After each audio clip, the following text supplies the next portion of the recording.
السلام علیکم۔ نیٹو اس وقت ایک انتہائی سنگین صورتحال کا سامنا کر رہا ہے۔ روس کی جانب سے ممکنہ فوجی جارحیت کے خدشے کو مد نظر رکھتے ہوئے نیٹو ممالک نے اپنی تیاریوں میں تیزی لانا شروع کر دی ہے۔ حالیہ دنوں میں جو مشقیں رامسٹین فلیگ 2025 کے نام سے جاری ہیں وہ اسی سلسلے کی کڑی ہیں۔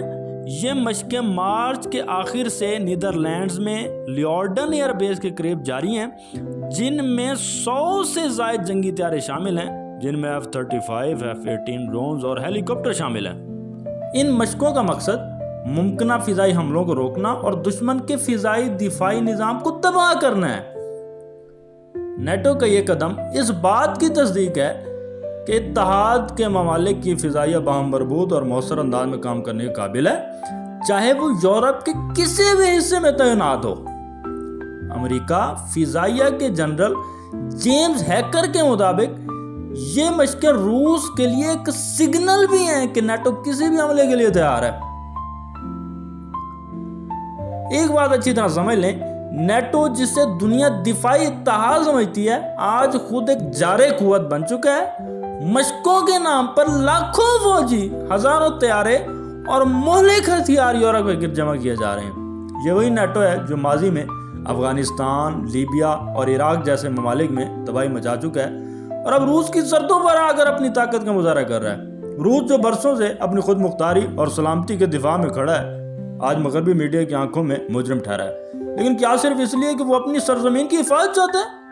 کیا صرف اس لیے کہ وہ امریکی اور یورپی مفادات کے راہ میں رکاوٹ ہے؟ اصل بات یہ ہے، اچھی طرح سمجھ لیں، کہ نیٹو اپنے پھیلاؤ کو امن کا نام دیتا ہے، جبکہ اس پھیلاؤ کے خلاف کھڑا ہو اسے خطرہ یا دشمن کہا جاتا ہے۔ یہ کھیل اب پرانا ہو چکا ہے، لیکن خطرناک حد تک جاری ہے۔ جب ایک ملک اپنی سرحدوں پر بڑھتی ہوئی نیٹو کی موجودگی سے پریشان ہو تو وہ ظالم نہیں مظلوم ہوتا ہے۔ اصل سوال یہ ہے، ایک بات اچھی طرح سمجھ لیں، کیا دنیا پھر ایک عالمی تباہی کی طرف بڑھ رہی ہے؟ جرمنی کی طرف سے ان مشقوں میں 8 یورو فائٹر طیارے شامل ہیں جو لیورڈن کے بیس سے اڑان بھر رہے ہیں۔ ڈنمارک کے F-35 ایئر لائٹننگ 2 لڑاکا طیارے پہلی بار ان مشقوں میں حصہ لے رہے ہیں، جو کہ اتحادی ممالک کے ساتھ جیسے کہ اٹلی اور ہنگری مشترکہ عملی تربیت کا حصہ بنے ہوئے ہیں۔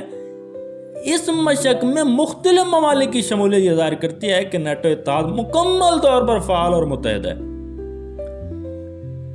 ایک بات اچھی طرح سمجھ لیں، ان مشقوں کا دوسرا مرحلہ 13 اور 14 اپریل کو شروع ہوگا، جس میں ہنگامی صورتحال میں زمینی افواج کی مدد کا طریقہ کار آزمایا جائے گا۔ اس مرحلے میں نیٹو کی افواج یہ ظاہر کریں گی کہ کسی بھی حملے کی صورت میں کس طرح جلدی رد عمل دے کہ دشمن کو روکا جا سکے۔ یہ تمام اقدامات روس کو یہ باور کرانے کے لیے ہیں کہ نیٹو نہ صرف دفاع کے لیے تیار ہے بلکہ کسی بھی جارحیت کا جواب دینے کی صلاحیت رکھتا ہے۔ اس کے علاوہ جرمنی نے ایک اور بڑی فوجی مشق ریڈ سٹارم براوو کا بھی اعلان کر دیا ہے، جو 25 سے 27 سپٹمبر تک جاری رہے گی۔ ان مشقوں میں 8 لاکھ کے قریب فوجی اہلکار شرکت کریں گے۔ اس مشق کا بنیادی مقصد روسی حملے کے منظرنامے پر عملی مشق کرنا اور نیٹو کی تیز رفتار جوابی صلاحیت کو پرکھنا ہے۔ ایک بات اچھی طرح سمجھ لیں، اب صورتحال بہت دلچسپ ہونے جا رہی ہے۔ جرمن انٹیلیجنس اور فوجی ماہرین کے مطابق اگرچہ روس اس وقت یوکرین میں اپنی افواج مرکوز کیے ہوئے ہے، لیکن اس کی فضائیہ اور بحریہ اب بھی مکمل طور پر فعال اور جنگی صلاحیت رکھتی ہیں۔ خدشہ یہ ظاہر کیا جا رہا ہے کہ اگر یوکرین کے خلاف جنگ ختم ہوتی ہے تو روس اپنی افواج کو تیزی سے بالٹک ریاستوں کی سرحدوں تک پہنچا سکتا ہے، جہاں سے وہ ظاہر ہے نیٹو رکن ممالک پر حملہ آور ہو سکتا ہے۔ جی ہاں، صورتحال بہت دلچسپ ہونے جا رہی ہے۔ یہ ایک بات اچھی طرح سمجھ لیں، اسی تناظر میں بالٹک ریاستیں بھی اپنی دفاعی حکمت عملی پر عمل پیرا ہیں۔ ان ممالک نے تقریباً 1000 بنکرز تعمیر کرنے کا منصوبہ بنایا ہے، جن میں سے 600 صرف اسٹونیا میں بنیں گے۔ سابقہ لتھوینین وزیر خارجہ گبریلیس جس کے مطابق روس کی موجودہ فوجی صلاحیت ایسی ہے کہ وہ محض چند گھنٹوں میں کسی بھی بالٹک ملک پر قبضہ کر سکتا ہے۔ یہ دفاعی حکمت عملی کوئی دیوار یا مسلسل قلعہ بند لائن نہیں ہے، بلکہ ایک لچکدار اور متحرک دفاعی نظام ہے جو دشمن کو ہر انچ زمین کے لیے لڑنے پر مجبور کرتا ہے۔ یہ جدید جنگی حکمت عملی ہے جو نہ صرف دشمن کی پیش قدمی کو سست کرتی ہے بلکہ اپنی افواج کو بھی بہتر دفاعی پوزیشن میں رکھتی ہے۔ نیٹو کے لیے یہ وقت انتہائی اہم ہے۔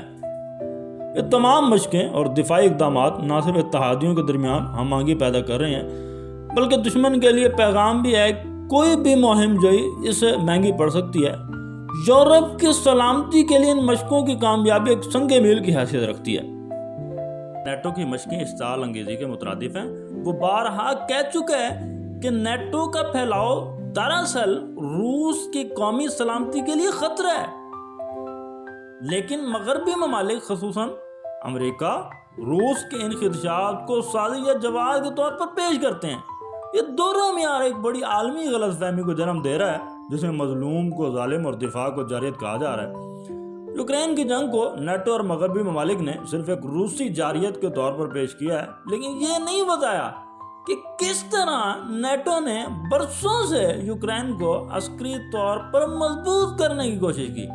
نیٹو کے ہتھیار لے لیں، مشیر ہیں اور تربیت یافتہ اہلکار یوکرین کے نظام کا حصہ بن چکے ہیں۔ روس کے مطابق یہ ایک سرخ لکیر تھی جو عبور کی جا چکی ہے اور جوابی کارروائی ناگزیر ہو چکی ہے، یعنی اب روس نے فیصلہ کر لیا ہے حملہ کرنے کا۔ نیٹو کی عسکری طاقت کے ساتھ ساتھ ایک اور جنگ جاری ہے، بیانیے کی جنگ۔ مغربی میڈیا جو نیٹو ممالک کے کنٹرول میں ہے دنیا کو صرف ایک رخ دکھاتا ہے، روس کے خلاف نفرت، خوف اور شکوک کو بڑھا کر عوامی رائے کو اپنے حق میں کیا جاتا ہے، لیکن سچ یہ ہے کہ روس کی تشویش حقیقی ہے، اور اگر ہم اس بیانیے کو بغیر سوال کے قبول کرتے ہیں تو ہم ایک اور تباہی کی طرف بڑھیں گے۔ ان تمام عسکری اقدامات کا براہ راست اثر معیشت پر پڑ رہا ہے۔ تیل، گیس اور اشیاء خورد و نوش کی قیمتوں میں مسلسل اضافہ ہو رہا ہے۔ یورپ کے عوام جو خود ان جنگی مشقوں کی قیمت چکا رہے ہیں، مہنگائی، بے روزگاری اور توانائی بحران کا شکار ہو رہے ہیں۔ نیٹو کی جنگی تیاریاں صرف عسکری میدان تک محدود نہیں ہیں بلکہ عالمی استحکام کو بھی داؤ پر لگا چکی ہیں۔